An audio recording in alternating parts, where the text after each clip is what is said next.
আব্দুর রহমান নামে একজন ভাই জানতে চেয়েছেন শেয়ার বাজার এখানে ব্যবসা করা ইসলামে জায়েজ আছে কি না। মেহেদি হাসান রনি ভাই জানতে চেয়েছেন হিন্দুর বাড়িতে দাওয়াত খাওয়া যাবে কি না। নাজমুল হুদা ভাই জানতে চেয়েছেন আহলে কিতাবদের জবেহ করা পশুর মাংস মুসলিমরা খেতে পারবে কি না।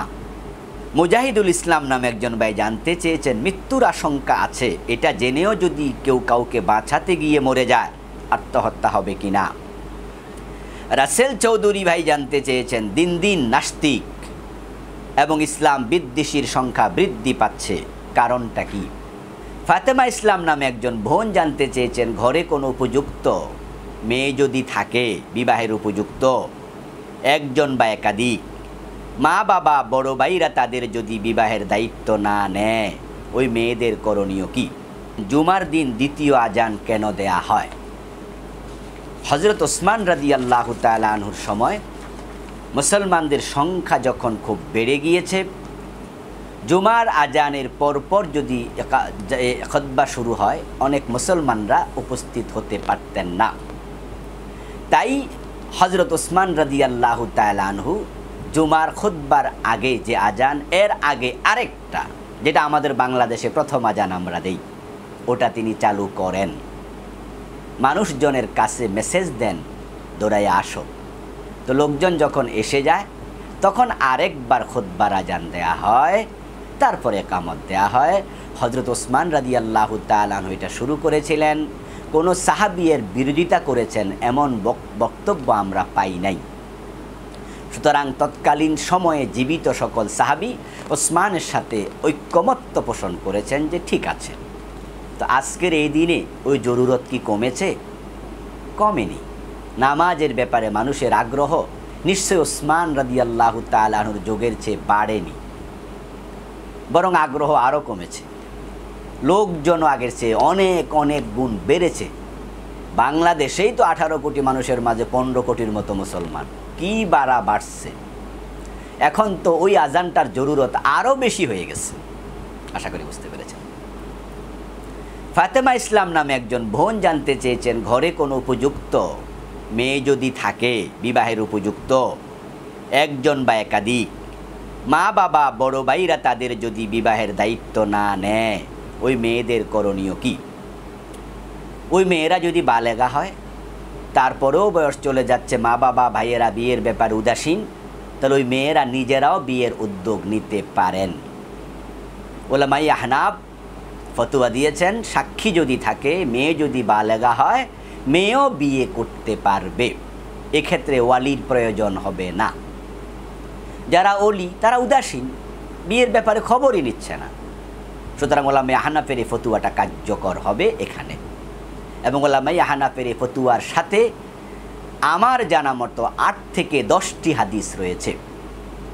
আলহামদুলিল্লাহ, আমার নতুন যে বইটি আগামী 20 তারিখে আপনারা ইনশাআল্লাহ হাতে পাবেন, ব্যক্তি ও পরিবার গঠন ইসলাম, সেখানে আমি বিবাহের বিস্তারিত আলোচনা এনেছি।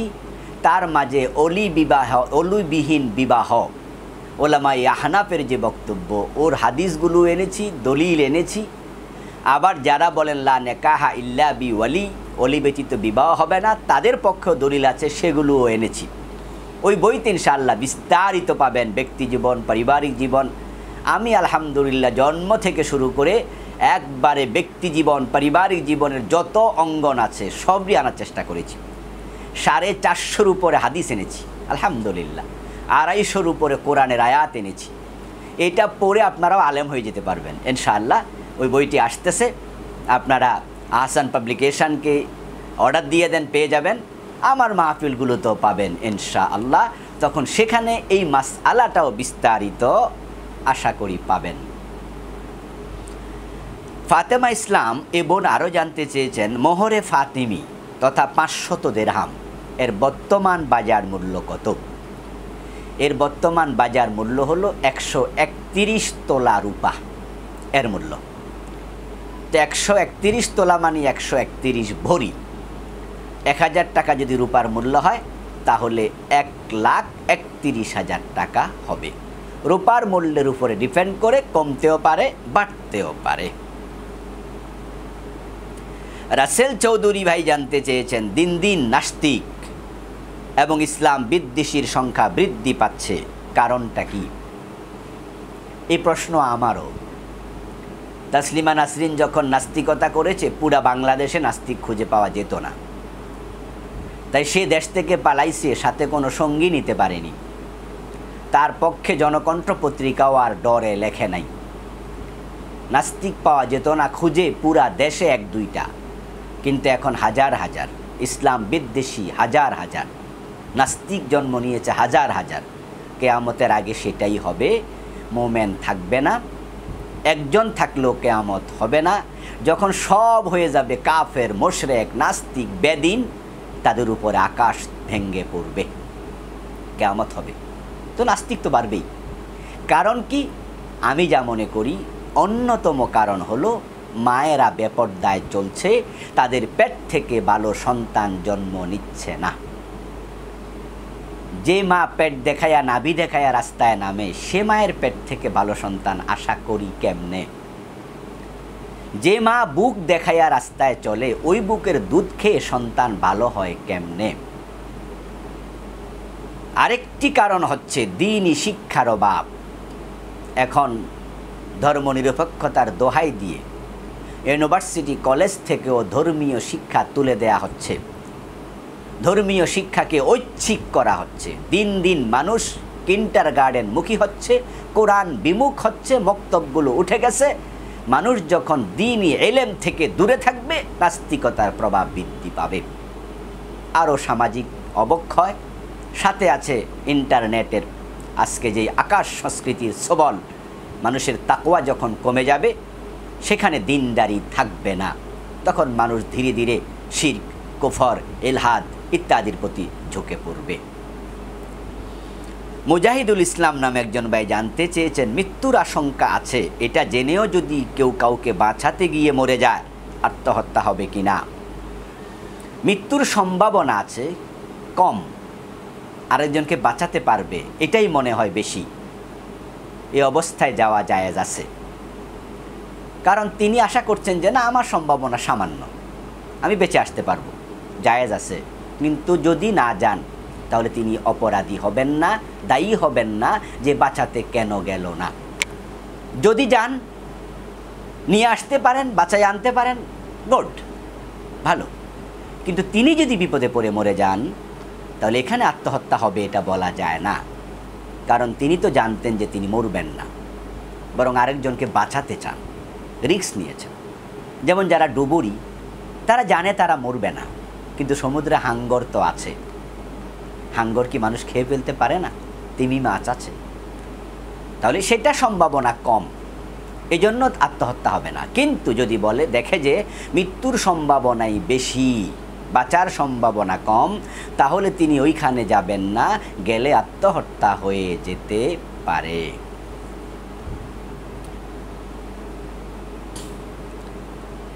নাজমুল হুদা ভাই জানতে চেয়েছেন, আহলে কিতাবদের জবেহ করা পশুর মাংস মুসলিমরা খেতে পারবে কি না?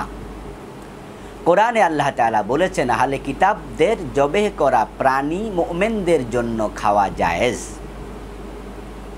আবার সেই কোরআনে আছে, তোমরা আল্লাহ ব্যতীত অন্যের নামে জবেহ করলে সেটা খেও না। ব্যালেন্স করে বলতে হবে।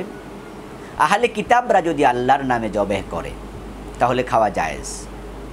কিন্তু আহলে কিতাবরা যদি আল্লাহ ছাড়া অন্যের নামে জবাই করে, খাওয়া জায়েজ নাই।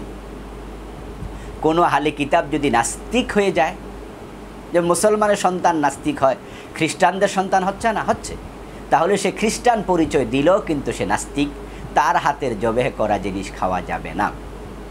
কিন্তু আহলে কিতাব পরিচয় দিয়ে হজরত মুসাকে নবী বলে, হজরত ঈসাকে নবী বলে, নবী মুহাম্মদকে মানে না, বলে আমি ইহুদি, আমি খ্রিস্টান, আমি মুসাকে মানি, ঈসাকে মানি, এরকম যদি বলে, সে যদি আল্লাহু আকবার বলে জবেহ করে, ওই আহলে কিতাবের জবেহ করা প্রাণী খাওয়া যাবে। আল্লাহ তাআলা কোরআন মাজিদে এটা বলেছেন। আশা করি বুঝতে পেরেছেন।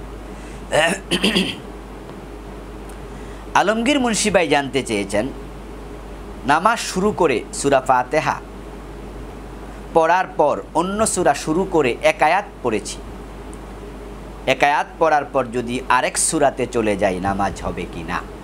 হবে। কোনো অসুবিধা নেই, যেতে পারবেন, তবে এটা উত্তম নয়, এটা উত্তমতার খেলাফ। মেহেদী হাসান রনি ভাই জানতে চেয়েছেন হিন্দুর বাড়িতে দাওয়াত খাওয়া যাবে কি না। হিন্দু বন্ধুর বাড়িতে দাওয়াত খাওয়া যাবে কি না এ বিষয়ে দুটি দিক, একটা হলো স্বাভাবিক অবস্থা আর একটা হচ্ছে পুজো চলাকালীন অবস্থা। পুজো চলাকালীন অবস্থায় কোনো হিন্দুর বাড়িতে দাওয়াত খাওয়া জায়েজ নাই, কারণ যেহেতু সে শিরকি কাজ করছে, সে পূজা অর্চনা করছে, এটা তো নিশ্চয় শিরিক, তা নিয়ে আপনারা কেউ দ্বিমত করবেন না। এখন আপনি শিরিককালীন খাবার খাইতে গেছেন, এটা করা যাবে না। ওয়ালা তাআওয়ানু আলাল ইসমি ওয়াল উদওয়ান, কোনো গুনার কাজে শারীরিক, মানসিক, আর্থিক কোনো রকমের সাপোর্ট দেয়া যাবে না। আর শিরক তো সবচেয়ে বড় গুনাহ। এজন্য পুজো চলাকালে হিন্দুর বাড়িতে যাবেন না, দাওয়াত খাবেন না, পুজো দেখবেন না। আর স্বাভাবিক অবস্থায় দাওয়াত দিলে জায়েজ আছে, খাবারটা যদি হালাল হয়। হিন্দুর বিয়েতে দাওয়াত দিল, মুসলমানদের জন্য মুসলিম পাককারী রেখেছে, মুসলিম লোক গরু জবে করেছে, ছাগল জবে করেছে, মুরগি জবে করেছে, মুসলিম পাকিয়েছে, টাকাটা হিন্দু দিছে, খাওয়া জায়েজ আছে, কিন্তু তার ইনকাম হালাল কিনা সে হালাল হারাম তো বাঁচে না, তাই তার খাবার মুত্তাকি লোক গ্রহণ করবে না। তাই তাকওয়ার প্রশ্নে না খাওয়া ভালো, কিন্তু আপনি খেলে গুনাহ হবে না। আশা করি বুঝতে পেরেছেন। রাকিবুল গাজী নামে একজন ভাই জানতে চেয়েছেন গোসল ফরজ অবস্থায় জমিনে চলাফেরা করলে জমিন বদদোয়া দেয়, এই কথা কি সঠিক? এমন কথা আমি জানি না, কোনো হাদিসে আছে এরকম আমার চোখে পড়েনি। তবে নাপাক অবস্থা দীর্ঘক্ষণ না থাকাই ভালো, কারণ আপনি তো অবস্থায় মৃত্যুবরণও করতে পারেন। এই জন্য নাপাক অবস্থায় বেশিক্ষণ না থেকে আমরা তাড়াতাড়ি গোসল করে নেব। যদিও রাসূল সাল্লাল্লাহু আলাইহি ওয়াসাল্লাম নাপাক অবস্থায় রাতের বেলায় ঘুমাতেন, এমন হাদিসও পাওয়া যায়। তিনি অজু করে ঘুমিয়ে যেতেন, আবার গোসল করে নিতেন। তাহলে বোঝা যায় নাপাক অবস্থায় কিছুক্ষণ থাকলে, ঘুমালে অসুবিধা নাই। তবে যদি আমরা পারি যত তাড়াতাড়ি সম্ভব, আমরা নাই। ইমাম তো সাউসুদা দেন নাই মুক্তাদির কারণে, সুতরাং মুক্তাদির নামাজ বাতিল। যেমন ধরেন মুক্তাদি রুকুয়ে দেয় নাই, ইমাম দিছে মুক্তাদি দেয় নাই, তাহলে তার নামাজটা বাতিল, সাউসুদা দিলেও কাম হবে না। কিন্তু যদি তার ওয়াজিব ছুটে যায় অথবা সে দুরূদ শরীফ পড়ে ফেলে, একটু বেশি করে ফেলছে প্রথম বৈঠকে তাশাহুদের পরে, এজন্য তার সাউসেজদার প্রয়োজন নাই। ইমামের পিছনে মুক্তাদির ওয়াজিব তরক করলেও নামাজ হয়ে যাবে, সাউসেজদা লাগবে না। রানা হোসেন ভাই জানতে চেয়েছেন ফরজ সালাতের দ্বিতীয় রাকাতে সূরা মিলাতে ভুলে গেছি, করণীয় কি? যদি আপনি একা একা নামাজ পড়েন তাহলে আপনাকে সাহু সেজদা দিতে হবে, কারণ সূরা ফাতিহার সাথে সূরা মিলানো ওয়াজিব। আপনি তরক করেছেন, তাই আপনাকে সাহু সেজদা দিতে হবে। আর যদি ইমামের পিছনে নামাজ পড়েন, কেরাত পড়ার প্রয়োজনই নাই। যদি আপনি কেরাত পড়ার মাসলাক অনুসরণ করেন, ওলামায়ে হানাফেরটা না অনুসরণ করে শাফি মাযহাব অথবা আপনি আহলে হাদিসদের মাসলাক অনুসরণ করে আপনি কেরাত পড়েন, কোনো একদিন পড়েন নাই, ইমামের পিছনে চুপ করে দাঁড়িয়েছিলেন, আপনার জন্য সাহু সেজদার প্রয়োজন নাই, নামাজ হয়ে যাবে। জহিরুদ্দিন নামে একজন ভাই জানতে চেয়েছেন নামাজরত অবস্থায় টিকটিকি পায়খানা করে দিলে যদি জামায় লাগে নামাজ হবে কি না? যদি টিকটিকির পায়খানাটা বেশি হয়, ভিজা হয়, কাপড় নষ্ট হয়ে যায়, কাপড় ভিজে যায় এরকম একটু অংশ, তাহলে আপনি নামাজ ছেড়ে দেবেন, নতুন কাপড় পরে নামাজ পড়বেন। আর যদি পায়খানা এমন কম হয়, পড়েছে সামান্য লেগে পড়ে গেছে, গায়ে লেগে যায়নি, সেপটা হয়ে যায়নি, ভিজে যায়নি, তাহলে নামাজ হয়ে যাবে। খায়ের মোহন নামে একজন ভাই জানতে চেয়েছেন জাকাত কখন ফরজ হয়? জাকাত ফরজ হবে সম্পদ যদি 7.5 বড়ি স্বর্ণ অথবা 52.5 বড়ি রৌপ্যর সমপরিমাণ হয়, অথবা ওই পরিমাণ রৌপ্য বা স্বর্ণ থাকে, অথবা ওই পরিমাণ ব্যবসায়ের পুঁজি থাকে, অথবা ওই পরিমাণ টাকা ব্যাংক ব্যালেন্সে থাকে, তাহলে আপনি জাকাত দিতে হবে 1 বছর অতিক্রান্ত হওয়ার পর। আশা করি বুঝতে পেরেছেন। শামীম ইসলাম নামে একজন ভাই জানতে চেয়েছেন কবরে মাটি চাপা দেওয়ার সময় মুর্দাকে নির্ধারিত কোনো দোয়া আছে কি না? আমরা মিনহা খালাকনাকুম ওয়া ফিহা নুঈদুকুম পড়ে থাকি। না ভাই, কবরস্থ ব্যক্তিকে মাটি দেওয়ার জন্য মিনহা খালাকনাকুম এ দোয়া পড়তে হবে এমন কোনো হাদিস আমরা পাইনি। বরং আপনি কবরে রাখার সময় বলবেন বিসমিল্লাহি ওয়া আলা মিল্লাতি রাসূলিল্লাহ, আর কবর দেওয়ার সময় বিসমিল্লাহ বলে আপনি মাটি দেবেন। সেখানে মিনহা খালাকনাকুম পড়ার কোনো প্রয়োজন নেই। রবিউল হোসেন ভাই জানতে চেয়েছেন সালাতুত তাসবিহ সম্পর্কে কিছু জানতে চাই। সালাতুত তাসবিহর ব্যাপারে আমাদের বক্তব্য হলো, এই হাদিসটা যেটা হযরত আব্বাস রাদিয়াল্লাহু তাআলা আনহু থেকে বর্ণিত আছে, যেটা খুব ফজিলতপূর্ণ একটি সালাত, যে এটা করলে পরে আগের পরের জানা না জানা, বুঝে না বুঝে যত গুনাহ করেছে সব আল্লাহ মাফ করে দেবেন, এবং এটা জীবনে একবার কমপক্ষে যেন পড়ে, পারলে প্রতিদিন, না পারলে সপ্তাহে একবার, না পারলে মাসে একবার, না পারলে বছরে একবার, না পারলে জীবনে একবার। এই হাদিসটা নিয়ে মুহাদ্দিসদের বক্তব্য দুরকম। কেউ বলেছেন এটা সহিহ, কেউ বলেছেন এটা যঈফ, চরম মাপের যঈফ, কেউ বলেছেন হাসান। অর্থাৎ এটার সিহহাত নিয়ে, সহিহ হওয়া নিয়ে মুহাদ্দিসদের মাঝে দারুণ বিতর্ক আছে। এই জন্য আমরা বলবো যে এত লম্বা নামাজ পড়বেন, এত কষ্ট করে পড়বেন, হাদিসটা সহিহ কিনা তা নিয়ে চরম বিতর্ক। এর সে কি অন্য নফল নামাজ পড়া ভালো নয়? আরেকটি বিষয় হলো, রাসূল সাল্লাল্লাহু আলাইহি ওয়াসাল্লাম নিজে এই নামাজ পড়েছেন, এই মর্মে কোনো হাদিস পাওয়া যায় না। আব্বাস বলেছেন ফজিলতপূর্ণ নামাজ, এটা ঠিক আছে, কেউ কেউ সহিও বলেছেন, ওকে, কিন্তু রাসূল কি পড়েছেন? এত ফজিলতপূর্ণ নামাজ রাসূল নিজে পড়েছেন কিনা? আবু বকর কি পড়েছেন? ওমর ওসমান কি পড়েছেন রাদিয়াল্লাহু তাআলা আনহু? পাওয়া যায় না। এজন্য আমরা বলবো, এত লম্বা নামাজ পড়লেন, এত কষ্ট করলেন, অথচ সহিভাবে প্রমাণিত নয়, একটু লস হয়ে গেল না? যদি ওই মুহাদ্দিসদের বক্তব্যই সঠিক হয় যে এটা যঈফ অর্থাৎ গ্রহণযোগ্য নয়, তাহলে আপনার বড় একটা ইবাদত সময় গেল, সওয়াব পেলেন না। এজন্য আমরা বলবো যে হ্যাঁ, কেউ কেউ সহিহ বলেছেন, এজন্য আপনি যদি চান যে জীবনে একবার পড়ে নেবেন, যেমন আমিও জীবনে এক দুইবার পড়েছি, কিন্তু এখন আর পড়ি না। হাদিস যখন বুঝেছি যে এটা খুব জটিল, তখন ভাবলাম যে ওই সময়টা আমি অন্য নফল নামাজ পড়ি, সালাতুল লাইল মাসনা মাসনা, দু রাকাত করে রাতে অন্য নামাজ পড়ি, তাহলে তো সওয়াব বেশি হবে। এজন্য আমরা সালাতুত তাসবিহর ব্যাপারে আপনাদেরকে উৎসাহিত করছি না, যেহেতু হাদিসের সিহহাত নিয়ে প্রশ্ন আছে। গোসল করে নেব, কিন্তু জমিন বদদোয়া দেয়, এ কথা আমার মনে হয় সঠিক কথা নয়। জাকির হোসেন নামে একজন ভাই জানতে চেয়েছেন, মুক্তাদি যদি নামাজে ওয়াজিব তরক করে, অথবা নামাজের প্রথম বৈঠকে সে তাশাহুদ পড়ার পরে দুরূদ শরীফ পড়ে ফেলে, কিছু বাড়াইয়া ফেলছে, অথবা সে আত্তাহিয়াতু বসেছিল পড়েই নাই, এ অবস্থায় নামাজের কি হবে? সাও সেজদা দিতে হবে? না ভাই, মুক্তাদি যদি ফরজ তরক করে তাহলে নামাজটা ছুটে যাবে, আবার পড়তে হবে। সাও সেজদা দিয়েও কুলানো যাবে না। সাও সেজদা। আব্দুর রহমান নামে একজন ভাই জানতে চেয়েছেন, শেয়ার বাজার এখানে ব্যবসা করা ইসলামে জায়েজ যাচ্ছে কি না? আসলে দেখুন, শেয়ার বাজারের ব্যবসাটা একটি অনিশ্চিত ব্যবসা।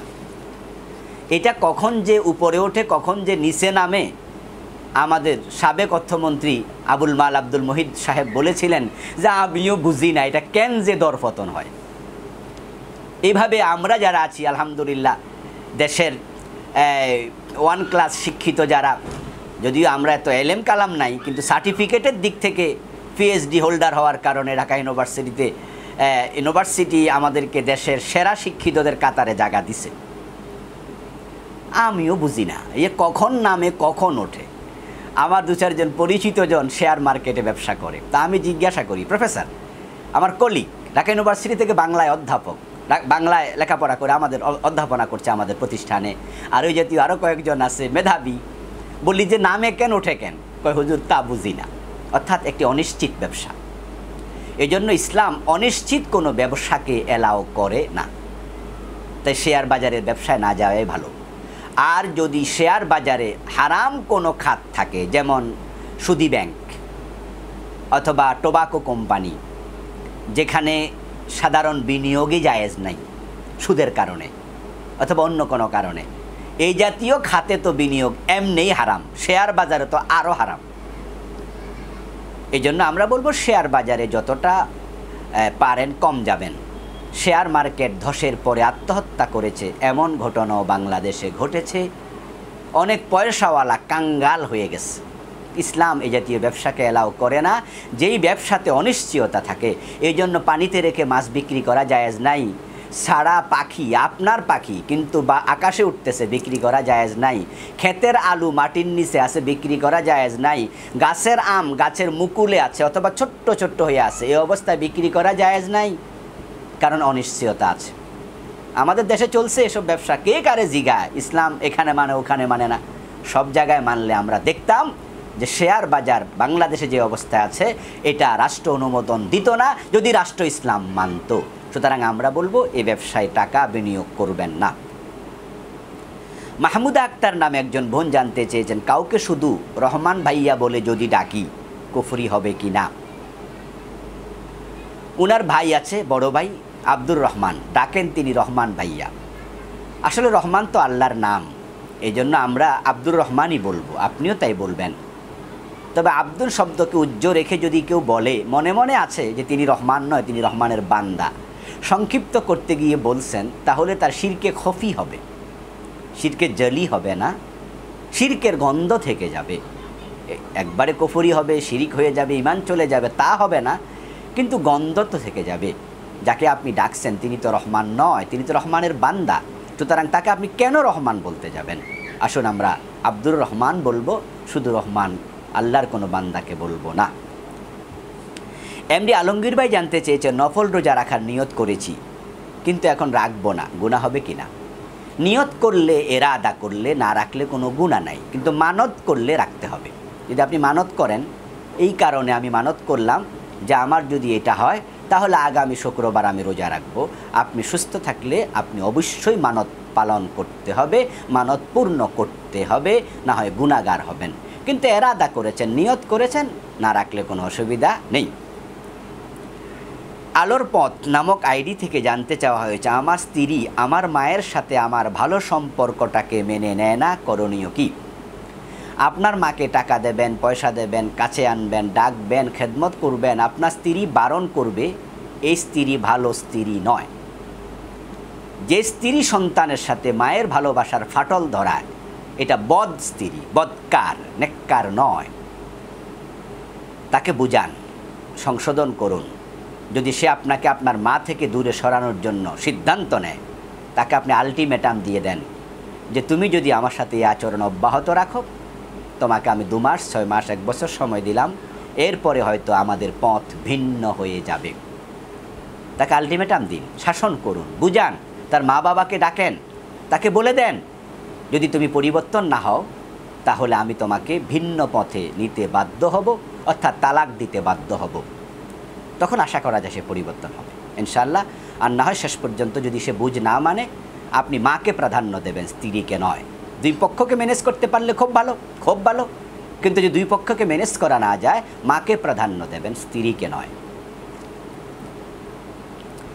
এমডি পারভেজ নামে একজন ভাই জানতে চেয়েছেন, জোহরের সময় কম থাকায় সুন্নাহ যদি প্রথমে 2 রাকাত পড়ি তাহলে হবে কি। হ্যাঁ, হাদিসে 10 রাকাত সুন্নাহর কথা আছে, সারাদিনে 12 রাকাত সুন্নাহর কথাও আছে। তো 10 রাকাতের যে হাদিস, ওই হাদিসে জোহরের আগে 2 রাকাত সুন্নাহর কথা বলা আছে। 12 রাকাতের যে হাদিস, সেখানে জোহরের আগে 4 রাকাতের কথা বলা আছে। তা আপনি যদি কোনো দিন জোহরের আগে 2 রাকাত সুন্নাহ পড়েন, 10 রাকাতের হাদিস আমল হলো, অসুবিধা নেই। তবে 4 রাকাত পড়লে 12 রাকাতের হাদিস আমল হবে, সওয়াবও বেশি হবে ইনশাআল্লাহ।